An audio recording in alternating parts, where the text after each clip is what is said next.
จับตาพายุลูกที่ 15 ของปีนี้จะส่งผลกระทบไทยในช่วงวันที่ 9 ถึง 11 กันยายนนี้นักวิชาการชี้ตอนนี้ยังคงเป็นหย่อมความกดอากาศต่ำอยู่อาจจะทวีกำลังแรงเท่าวิภาได้ค่ะ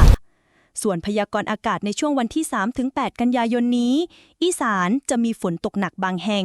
ยกเว้นภาคอีสานตอนบนจะมีฝนตกน้อยลงทั้งนี้เกิดจากร่องฝนหรือร่องมรสุมที่แต่ก่อนได้พาดผ่านภาคเหนือและภาคอีสานตอนบนได้เคลื่อนลงมาพาดกลางของภาคอีสาน